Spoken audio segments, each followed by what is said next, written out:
warahmatullahi wabarakatuh. Waalaikumsalam warahmatullahi wabarakatuh. Selamat pagi anak-anak, bagaimana Pagi, Bu. kabarnya hari Baik. ini? Alhamdulillah baik ya. Sebelum kita memulai pelajaran pada pagi hari ini, alangkah lebih baiknya kita berdoa menurut agama dan kepercayaan masing-masing. Silakan ketua kelas untuk memimpin doanya. Berdoa mulai. Selesai. Amin amin ya robbal alamin. Oke, selanjutnya Ibu akan mempresentasi kehadiran kalian terlebih dahulu ya. Happy, Hadir. Nabila, Hadir. Givan, Hadir. Ibnu. Hadir. Oke, hadir semua ya. Jadi hari ini tidak ada yang absen. Bagus. Nah, selanjutnya Ibu ingin menanyakan apakah masih ada yang mengingat materi minggu lalu? Lupa, Bu. Udah lupa ya, padahal baru minggu lalu ya. Oke, jadi Ibu ingin mengingatkan bahwa materi minggu lalu adalah materi terkait gejala sosial. Nah, materi gejala sosial ini memiliki keterkaitan dengan materi hari ini, yaitu mengenai individu, kelompok, dan hubungan sosial. Nah, dalam materi individu, kelompok, dan hubungan sosial ini kita akan mempelajari yang namanya pembentukan identitas, terus ada interaksi sosial dan syarat terjadinya interaksi. Nah, apakah dari pemaparan awal ini kalian sudah bisa menangkap tujuan pembelajaran kita hari ini? Bisa. Oke, jadi yang pertama Ibu akan menjelaskan terkait materi pembentukan identitas ini. Nah, setiap individu di dalam masyarakat tentunya memerlukan suatu identitas untuk melakukan interaksi sosial. Nah, pembentukan identitas individu ini bisa dilakukan dengan berbagai saluran atau berbagai cara. Yang pertama ada individu dalam hubungan individu lainnya, yaitu ketika kita berinteraksi dengan individu lainnya tentunya akan menghasilkan yang namanya status sosial. Apakah ada yang mengetahui status sosial itu apa? Tidak. Belum tahu juga.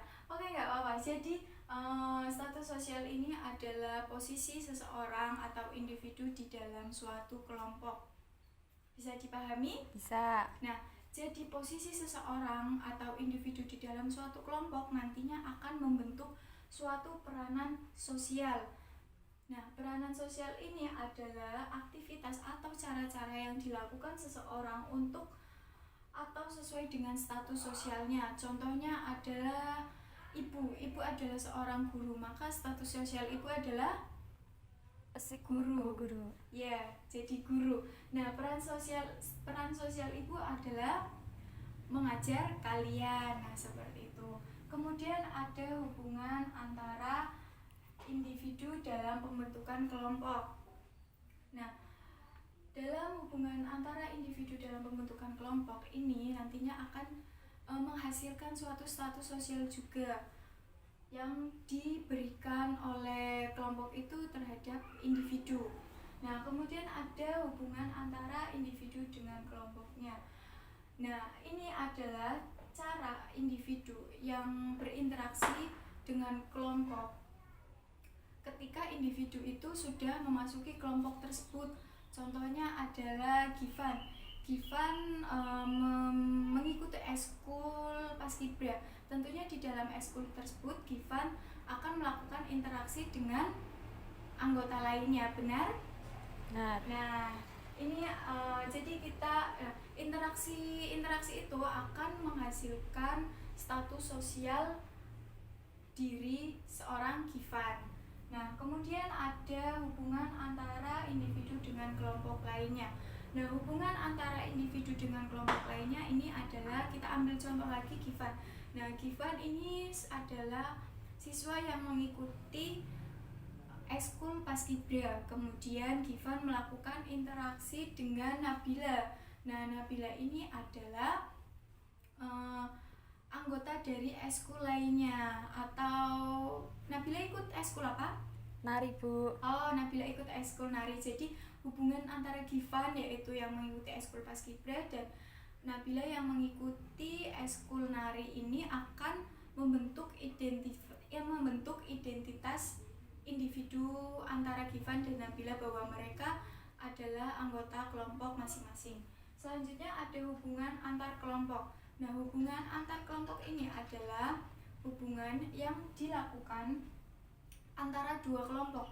Nah, dalam antara dua kelompok ini adalah berskala besar ya. Contohnya seperti kalau tadi kan hanya Givan dan Nabila, sekarang ini adalah seluruh anggota kelompok Paskibra dan anggota menari ini melakukan hubungan sosial atau interaksi sosial. Nah, dari pembentukan identitas ini apakah masih ada yang ingin ditanyakan? Tidak. Oke, cukup ya. Nah, selanjutnya Ibu akan menjelaskan interaksi sosial. Nah, jadi interaksi sosial ini terjadi karena adanya pembentukan identitas yang dilakukan individu dengan individu maupun dengan kelompok lainnya. Nah, dari interaksi sosial ini apakah ada yang mengetahui interaksi sosial itu apa? Saya, Bu. Iya, bagaimana Happy?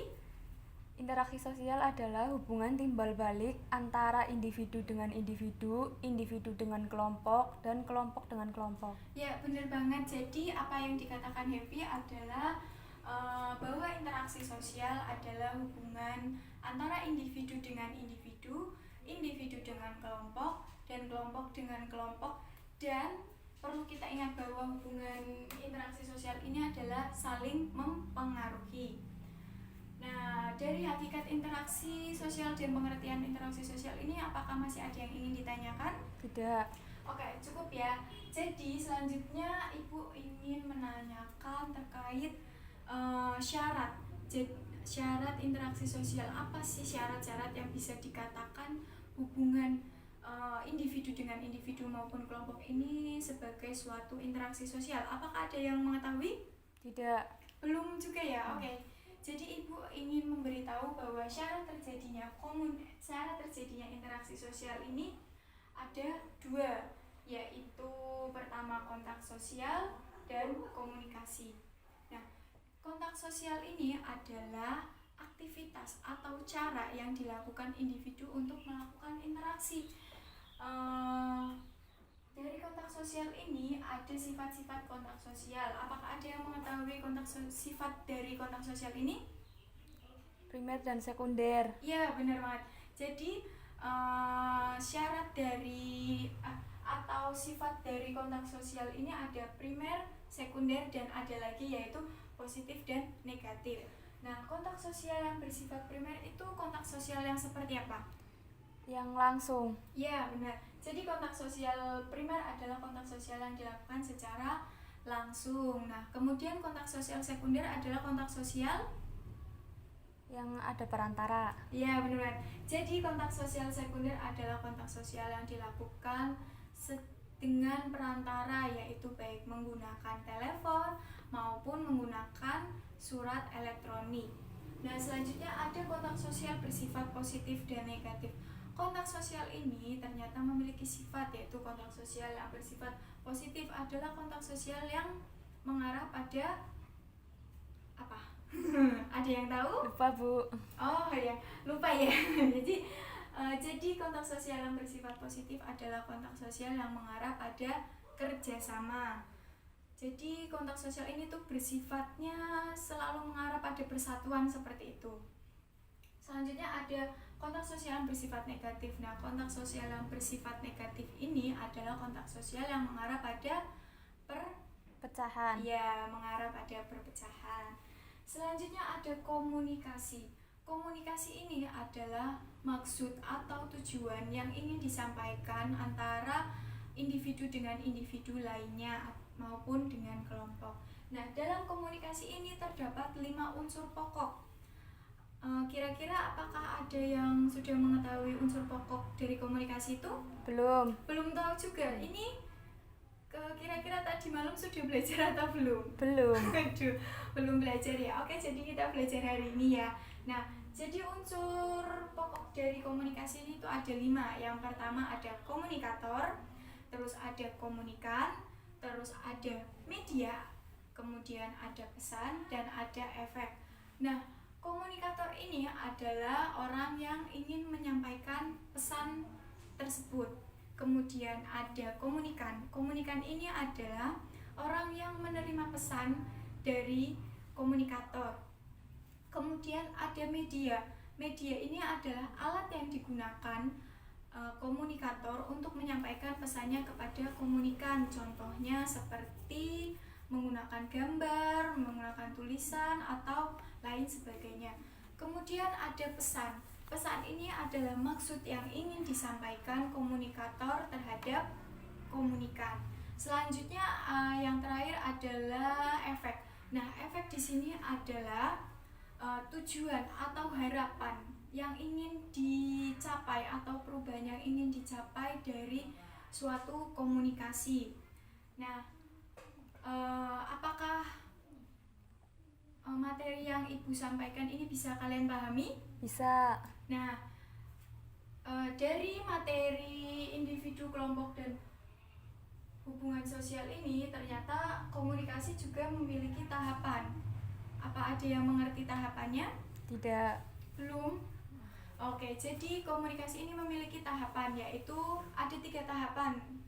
Nah, tahapan yang pertama ada encoding, ada penyampaian, dan decoding. Nah, encoding ini adalah penyampaian Jadi tahapan encoding ini adalah pembuatan kode. Pembuatan kode ini bisa dituangkan melalui gagasan, terus ada kalimat dan gambar. Kemudian ada penyampaian. Nah, setelah kita membuat kode, tentunya kita ingin menyampaikan apa yang ingin kita sampaikan, yaitu kayak seperti maksud kita. Penyampaiannya itu bisa dilakukan dengan komunikasi secara langsung, gambar maupun yang lainnya. Kemudian yang terakhir ada decoding. Nah, decoding ini adalah suatu pemecahan atau pemecahan dari pesan yang disampaikan komunikator kepada komunikan. Bisa dipahami tahapan-tahapan ini? Bisa. Nah, jadi terkait materi individu, kelompok, dan hubungan sosial, yaitu ada pembentukan identitas, interaksi sosial, dan syarat terjadinya interaksi sosial ini. Apakah masih ada yang ingin ditanyakan? Tidak, Bu. Tidak? Sudah cukup? Cukup. Bisa dipahami? Bisa. Oke, jika bisa dipahami, maka tindak lanjut dari pembelajaran hari ini adalah Ibu ingin kalian membentuk kelompok yang terdiri dari 3 hingga 4 orang ya? Iya. Bisa? Bisa. Oke. Bisa dilakukan sekarang? Bisa. Oke, Ibu kasih waktu ya. Ini kelompoknya terserah kalian mau memilih bagaimana. Ya. Sudah? Sudah. Oke, nah setelah kalian membentuk kelompok ini, kalian Ibu tugaskan untuk mencari faktor-faktor dari interaksi sosial dan jenis-jenis dari interaksi sosial. Kemudian setelah itu kalian membuat makalah dan hasil dari makalah tersebut kalian presentasikan. Bisa dipahami? Bisa. Oke, jadi tugas ini dikumpulkan minggu depan ya. Jadi setiap kelompok minggu depan membuat makalah dan membuat presentasi. Oke, nah sudah tidak ada yang ditanyakan terkait materi dan tugasnya? Tidak. Sudah cukup ya? Ya, Bu. Sudah bisa dipahami? Oke, jika sudah tidak ada yang ditanyakan, maka pembelajaran hari ini Ibu akhiri. Wassalamualaikum warahmatullahi wabarakatuh. Selamat pagi anak-anak. Pagi, Bu.